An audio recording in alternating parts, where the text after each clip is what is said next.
Hello engineers, स्वागत है सभी का इंजीनियर्स अड्डा 24/7 में। माई सेल्फ अभिनय सिंह, सभी को नमस्कार, जय हिंद साथियों।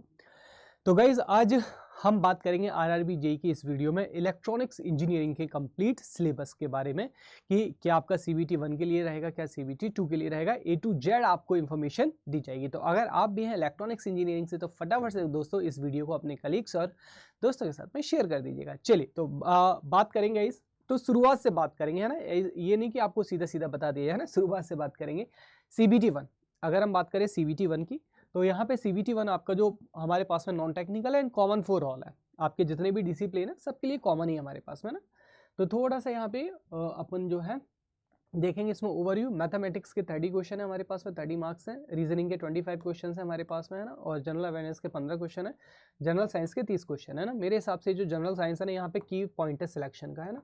की पॉइंट आप जीए जीएस पे इतना ज़्यादा फोकस मत कीजिएगा, है ना। सिर्फ करंट अफेयर पे यहाँ पे फोकस कीजिएगा। लेकिन जो जनरल साइंस है, जनरल साइंस को बहुत अच्छा कर लीजिए, डेफिनेटली तुम्हारा सिलेक्शन कोई नहीं रोकेगा। और यहाँ पे मैथमेटिक्स यानी कि एप्टी पे तो सभी ध्यान देते ही देते हैं, लेकिन यहाँ पे ये जो जनरल साइंस वाला पोर्शन है जो कि 30 नंबर को कवर करता है, which is a very very important, है ना।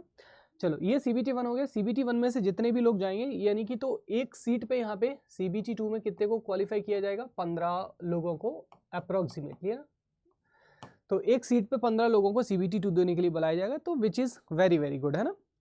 अब उसके बाद बात चलते हैं सीबीटी 2 पे। तो सीबीटी 2 जिसके ऊपर हमारे पास में जो मेरिट है, मेरिट आपकी प्रिपेयर की जाएगी, है ना। सीबीटी 1 सिर्फ कैसा क्वालिफाइंग है, सीबीटी 2 कैसा है, इसके ऊपर मेरिट आपकी दी जाएगी।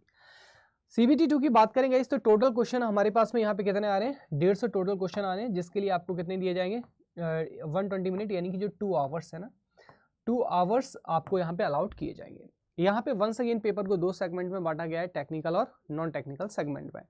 तो यहाँ पे गाइस देखिए आपका जो है 50 नंबर में किसका बांटा गया है, नॉन टेक्निकल, और यहाँ पे 100 नंबर का टेक्निकल सेगमेंट बांटा गया है। तो यहाँ पे अब टेक्निकल को जो वेटेज है अब्रप्टली क्या हो गया, इंक्रीज हो गया। तो टेक्निकल यहाँ से कितना आ जाएगा, 100 नंबर का आ गया। हालांकि यहाँ पे नॉन टेक्निकल में अगर आप पाएंगे तो 2 चीजें नई ऐड कर दी, यहाँ पे 2 चीजें नई ऐड कर दी। क्या, एक तो बेसिक्स ऑफ कंप्यूटर एप्लीकेशन के 10 क्वेश्चन, और दूसरा basics of environment and pollution control यानी कि यहाँ से इसके 10 क्वेश्चन। तो 20 क्वेश्चंस आपके अलग से ऐड हो जाते हैं, which is once again very very important, है ना। तो यहाँ पे basic of environment and pollution इसके 10 क्वेश्चन आप कर लीजिएगा। मतलब यहाँ पे कोई भी बुक आप जनरल जो जनरल के लिए आती है हमारे पास में ना, जनरल एनवायरनमेंट एंड पॉल्यूशन की, उससे आपका हो जाएगा।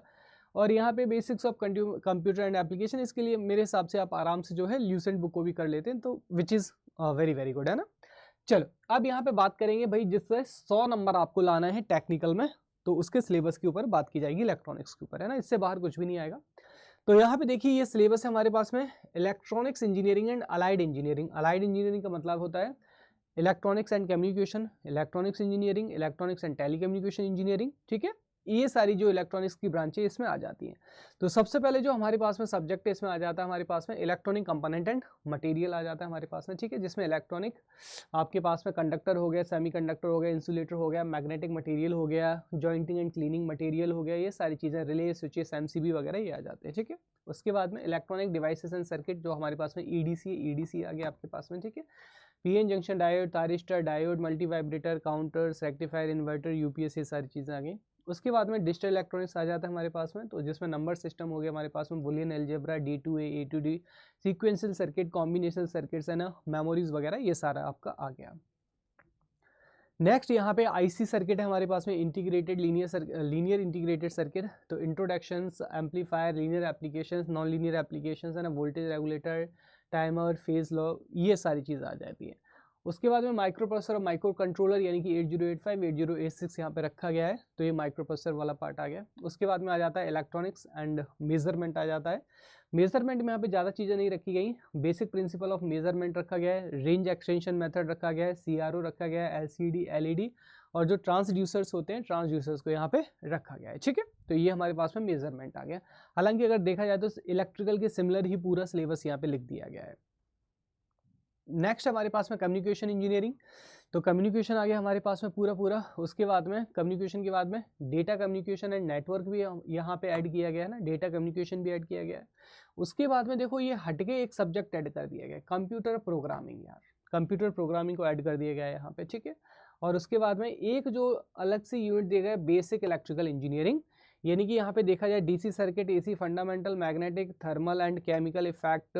तो बेसिकली अगर देखा जाए तो यहाँ पे जो नेटवर्क है, नेटवर्क का ये पोर्शन है हमारे पास में ना, आपका जो नेटवर्क एनालिसिस है, तो नेटवर्क एनालिसिस का ही ये पार्ट है, ठीक है। तो नेटवर्क एनालिसिस कर लेंगे तो उसमें ये हमारे पास में क्या हो जाएगा, पूरा हो जाएगा आपके पास में। तो ये हमारे पास में क्या आ जाएगा, बेसिक इलेक्ट्रॉनिक्स इंजीनियरिंग आ गया, ठीक है। बहुत ही जल्दी आरआरबी जेई इलेक्ट्रॉनिक्स का जो बैच है यहाँ पे अनाउंस करने वाले हम लोग यहाँ पे फुल फ्लेजेडली इलेक्ट्रॉनिक्स के लिए। लेकिन मैं बता दूं कि अगर आप अड्डा 24/7 से कोई भी यहाँ पे बैच परचेज कर रहे हैं दोस्तों, तो यहाँ पे आपको बिगेस्ट डिस्काउंट के लिए जो कोड यूज करना है वो आपको क्या यूज करना है, Y433। आप कोई भी बैच परचेस करते हैं दोस्तों तो उस पर आपको ये आपको देखने को मिल जाएगा, ठीक है। Y433 कोड लगाएंगे, आपको सबसे ज़्यादा बिगेस्ट डिस्काउंट देखने को मिल जाएगा। आप इंजीनियर्स अड्डा यूट्यूब चैनल पे जाइएगा, चैनल को लाइक एंड सब्सक्राइब कर लीजिएगा। वहाँ पे कुछ एक सब्जेक्ट मैंने फ्री में पढ़ा रखे हैं, जैसे कि नेटवर्क है ना, नेटवर्क। और ये जो नेटवर्क है ना, मैंने आपको यहाँ पे थ्योरी वाला क्लास बताया है ना, थ्योरी वाला क्लास है और ये फ्री में है सबके लिए भैया। यूट्यूब में आप जाएंगे, नेटवर्क की मेरी प्लेलिस्ट बनी होगी, तो वहाँ पे बेसिक्स ऑफ एलिमेंट से लेके ट्रांजिएंट तक मैंने आपको लेक्चर वाइज यहाँ पे आपको पूरा का पूरा सिलेबस कंप्लीट कराया है। और ऐसा नहीं कि कुछ भी छोड़ दिया गया हो ना, तो आप वहाँ से फ्री में इसको कर सकते हैं, ठीक है। चलिए, thank you so much everyone. अगर पसंद आए तो प्लीज़ अपने दोस्तों को भी शेयर जरूर कर लीजिएगा। बाकी सभी अपडेट्स के लिए चैनल को लाइक और सब्सक्राइब जरूर कर लीजिएगा, सो दैट आपको इलेक्ट्रॉनिक्स के बारे में सारी की सारी जानकारी यहाँ पे मिलती रहे। Thank you so much everyone, God bless you everyone.